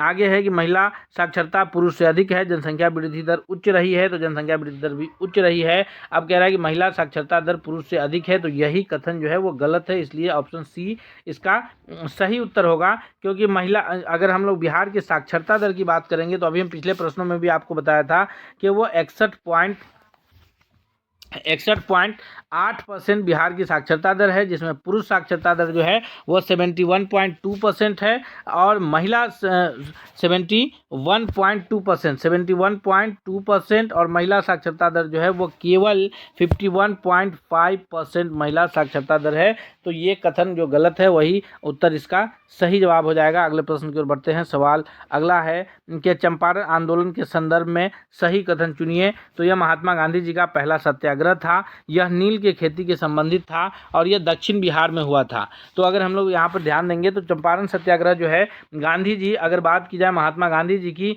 तो ये 1915 में दक्षिण अफ्रीका से लौटे थे भारत, और उसके पश्चात इनका जो चंपारण आंदोलन रहा है वो नील की खेती के विरुद्ध 1917 में शुरू हुआ था, चंपारण सत्याग्रह, और यह इनका पहला सत्याग्रह था। चंपारण सत्याग्रह इनका पहला सत्याग्रह था, पहला कूट सही है, और नील की खेती से संबंधित था, क्योंकि तिनकठिया प्रथा जो कहला रहा था। तिनकठिया प्रथा में कौन था कि 1 बीघा में से, यानी 3/20, 1 बीघा 20 कट्ठा में से 3 कट्ठा में नील की खेती करना अनिवार्य किया गया था, और नील की खेती करने से जो है किसानों की ज़मीन बंजर होती जा रही थी, अन्य जो कृषि के अनाज थे वो नहीं उग पाते थे। तो इसको लेकर के जो है लोगों में एक बड़ा आक्रोश था, और राजकुमार शुक्ल जो है वो गांधी जी से अनुरोध किए थे, और उनके अनुरोध पर जो है महात्मा गांधी आए थे।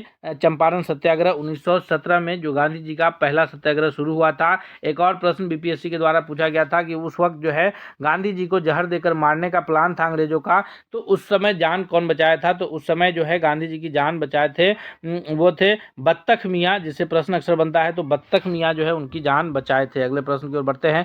क्योंकि दोस्तों हम एक प्रश्न में आपको सभी प्रश्नों का विश्लेषण बताते हैं, इसलिए अगर आपसे रिक्वेस्ट भी है कि अगर चैनल पर आप नए हैं तो सब्सक्राइब कीजिए, बेल आइकन को प्रेस कीजिए, ताकि अगला इस कोई भी अपडेट आता है तो वो आप उससे नहीं छूटेगा, और आपको हम सभी अपडेट उपलब्ध कराते रहेंगे, सभी मैराथन प्रश्न उपलब्ध कराते रहेंगे। 13वां नंबर प्रश्न है कि निम्न कथनों पर विचार कीजिए, ये बिहार की शिक्षा से संबंधित है। तो यहाँ पर है कि SCERT राज्य स्तर पर कार्यक्रम बनाता है, SCERT यानी state council for education research and training, तो ये स्टेट राज्य स्तर पर कार्यक्रम बनाता है। आगे है कि डाइट जिला स्तर पर टीचर ट्रेनिंग कराता है, तो डाइट का फुल फॉर्म ही है district institute of education and training, यानी जिला शिक्षा एवं प्रशिक्षण संस्थान, district institute of education and training.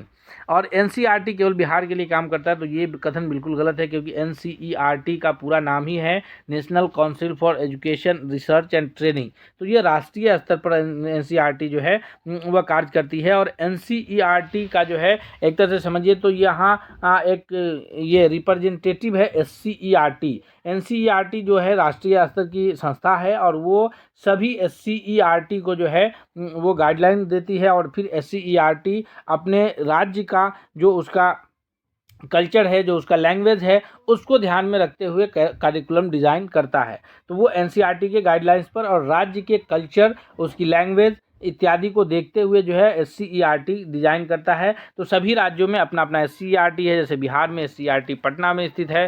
तो NCERT राष्ट्रीय स्तर की संस्था है जो SCERT को गाइडलाइंस करती है, और फिर SCERT के नीचे डाइट है जो SCERT के द्वारा गाइड किया जाता है। तो यहाँ पर पहला और दूसरा कथन तो सही है, लेकिन तीसरा कथन गलत है, तो इसलिए ऑप्शन ए करेक्ट आंसर हो जाएगा। अगले प्रश्न सवाल नंबर 14 है कि निम्नलिखित में से कौन सा जिला दियारा क्षेत्र का प्रमुख उदाहरण है? तो दियारा क्षेत्र का प्रमुख उदाहरण की अगर बात किया जाए तो यहाँ पर पटना जिला जो है यह दियारा क्षेत्र का प्रमुख उदाहरण के रूप में जाना जाएगा। नेक्स्ट सवाल है हमारा कि कथन है असर्शन ए, बिहार में कोसी नदी को बिहार का शोक कहा जाता है, जो कि कथन बिल्कुल सही है कि बिहार में कोसी नदी को बिहार का शोक कहा जाता है। इस कथन का कारण ये है क्योंकि इसने बार बार अपनी धारा बदलती है, इसने बार बार अपनी धारा बदलती है। तो यहाँ पर जो उत्तर है वो सही उत्तर क्या हो जाएगा कि कोसी नदी बिहार का शोक है, और बिहार का शोक इसलिए कहा जाता है क्योंकि यह बार बार अपनी धारा बदलती है, और धारा बदलने के कारण अलग अलग एरियो में बार बार बाढ़ की समस्या बनी रहती है, और बाढ़ की समस्या बनी रहने के कारण जो है वो सीमांचल आज भी जो है बिहार के अन्य जिलों से लगभग 20 साल पीछे है, इस तरह से आप कह सकते हैं। क्योंकि जो ये कोसी नदी है यह सीमांचल के एरिया में बार बार बाढ़ लाती है, और बाढ़ लाने के कारण लोगों का जो जीवन है वो अस्त व्यस्त हो जाता है। तो यहाँ पर ऑप्शन ए करेक्ट आंसर हो जाएगा कि ए और आर दोनों सही है, और आर जो है वो एक ही सही व्याख्या करता है। क्यों? क्योंकि जो है कोसी नदी को बिहार का शोक कहा जाता है, और शोक इसलिए कहा जाता है क्योंकि कोसी नदी बार बार अपनी धारा बदलती है। तो यहाँ पर 15 नंबर प्रश्न का ऑप्शन ए करेक्ट आंसर हो जाएगा। सवाल अगला है कि गंगा नदी को उत्तर और दक्षिण भागों में विभाजित करती है। गंगा नदी बिहार को उत्तर और दक्षिण भागों में विभाजित करती है, ये कारण है, और जो इसका ये कथन है, कारण है कि यहाँ पर बिहार की सभी नदियाँ गंगा में आकर के मिलती है। तो यहाँ पर अगर इस प्रश्न पे आप विचार कीजिएगा तो कथन जो है एक तो सही है कि गंगा नदी बिहार को दो हिस्सों में विभाजित करती है, एक उत्तर और एक दक्षिण। कुछ नदी आकर के उत्तर से गंगा में मिलती है, कुछ नदी जाकर के दक्षिण से गंगा में मिलती है। लेकिन और पूरा मैदान भी दो हिसाब से बटा हुआ है, उत्तर दक्षिण के हिसाब से। लेकिन बिहार की सभी नदियाँ गंगा में मिलती है, यह कथन सही नहीं है। यानी ऑप्शन बी करेक्ट है कि सही तो है, दोनों सही, लेकिन एक्सप्लेनेशन नहीं है। अगले प्रश्न की ओर हम लोग बढ़ते हैं। यहाँ पर ये बी हो जाएगा कि सभी सही, दोनों कथन सही, सॉरी सभी नदियाँ जो है, जैसे अगर आप बात करें कि बहुत सारी नदी है, जैसे बागमती है, ये सारी नदियाँ है जो है, जैसे छोटी छोटी नदी है, लक्ष्मणा नदी है, तो ये सारी नदियाँ अपनी दूसरी नदियाँ मिलती है, फिर वो नदियाँ जाकर के गंगा में मिल जाती है। तो मुख्य रूप से गंगा नदी है बिहार की, और सारी नदियाँ प्रवाहित होती हुई उसमें जाकर के मिल जाती है। सवाल अगला है, निम्नलिखित कथनों पर विचार करें। नालंदा विश्वविद्यालय गुप्त काल में स्थापित हुआ। विक्रमशिला विश्वविद्यालय पाल वंश के द्वारा स्थापित किया गया था। और फिर अगला जो है उदंतपुरी विश्वविद्यालय मगध क्षेत्र में स्थित था। तो यहाँ पर जो ऑप्शंस है, नालंदा विश्वविद्यालय गुप्त काल में स्थापित हुआ, बिल्कुल सही है। कुमार गुप्त प्रथम के द्वारा नालंदा विश्वविद्यालय की स्थापना की गई थी। किनके द्वारा? कुमार गुप्त प्रथम, कुमार गुप्त फर्स्ट के द्वारा जो है नालंदा विश्वविद्यालय की स्थापना की गई थी, जो कि नालंदा में था। विक्रमशिला विश्वविद्यालय जो आधुनिक भागलपुर जिला में था, वह पाल वंश के शासक धर्मपाल के द्वारा इसकी स्थापना की गई थी। किनके द्वारा स्थापना की गई थी? पाल वंश के शासक धर्मपाल के द्वारा। उदंतपुरी विश्वविद्यालय जो है यह मगध क्षेत्र में स्थित था, जो कि बिहार शरीफ जिला में नालंदा में स्थित था। तो यहाँ पर डी ऑप्शन सही हो जाएगा कि जो सभी कथन है वो सही है। ऑप्शन डी 1, 2, 3 सभी सही है। सवाल अगला है कि निम्नलिखित कथनों पर विचार करें। छठ पूजा केवल बिहार में मनाई जाती है, यह सूर्य के उपासना से संबंधित है। इसमें अस्ताचल यानी शाम में जो सूर्य अस्त होता है, और उदयाचल यानी सुबह जो सूर्य उदय होता है, दोनों सूर्य को अर्घ्य दिया जाता है। तो अगर बात कर जाए छठ पूजा की, तो दोनों सूर्य को जो है अर्घ्य दिया जाता है। यहाँ पर का जो कथन पहला है कि छठ पूजा केवल बिहार में मनाई जाती है, यह कथन सही नहीं है, क्योंकि छठ पूजा बिहार के साथ साथ उत्तर प्रदेश के कुछ हिस्सों में, बंगाल के, नेपाल के हिस्सों में मनाई जाती है। इसलिए यहाँ पर जो है पहला, और ये झारखंड राज्य में के बहुत सारे हिस्सों में छठ पूजा मनाई जाती है, क्योंकि झारखंड जो है सन 2000 तक बिहार का हिस्सा रहा है। तो यहाँ 18वां नंबर प्रश्न का जो सही उत्तर हो जाएगा बी हो जाएगा। दूसरा और तीसरा कथन सही है, लेकिन पहला कथन की केवल बिहार राज्य में मनाई जाती है, यह कथन सही नहीं है। सवाल अगले की ओर बढ़ते हैं। सवाल अगला है कि निम्नलिखित में से कौन सा जिला सीमांचल क्षेत्र में नहीं आता है? तो किशनगंज है, अररिया है, पूर्णिया है, ये सभी जिला जो है ये सीमांचल के जिले हैं। कटिहार है, सहरसा, सुपौल, ये सभी सीमांचल क्षेत्र के जिले हैं। लेकिन दरभंगा जिला जो है ये सीमांचल नहीं बल्कि मिथिलांचल क्षेत्र का जिला है। दोस्तों, हम बार बार आपसे रिक्वेस्ट करते हैं कि अगर आप चैनल पर नए हैं तो सब्सक्राइब कीजिए, बेल आइकन को प्रेस कीजिए, ताकि अगला हर अपडेट हम आपको उपलब्ध कराते रहेंगे। सवाल अगला है कि निम्न कथनों पर विचार करें। यह उष्णकटिबंधीय मानसूनी जलवायु है, ग्रीष्म ऋतु में 45 डिग्री तक जा सकता है और शीत ऋतु में हिमपात होता है। ये बिहार की जलवायु के बारे में बात कर रहा है कि यहाँ जो है उष्णकटिबंधीय मानसूनी जलवायु है। तो और दूसरा ये है कि ग्रीष्म में तापमान 45 डिग्री तक बिहार में चला जाता है, लेकिन शीत ऋतु में जो है यहाँ हिमपात होते हैं, यानी बर्फबारी होगा। ये कथन गलत है। इसलिए 20वां नंबर सवाल का पहला और दूसरा कूट ऑप्शन ए के रूप में सही उत्तर जाना जाएगा। अगले प्रश्न हम की ओर बढ़ने से पहले हम आपसे रिक्वेस्ट करेंगे फिर एक बार कि आप चैनल पर नए हैं तो सब्सक्राइब कीजिए। यह बिहार स्पेशल प्रश्न आपके लिए एक नंबर दिला करके आपको कामयाब करे। हम इसी उम्मीद के साथ मिलते हैं अगले अपडेट के साथ। तब तक के लिए बहुत बहुत धन्यवाद।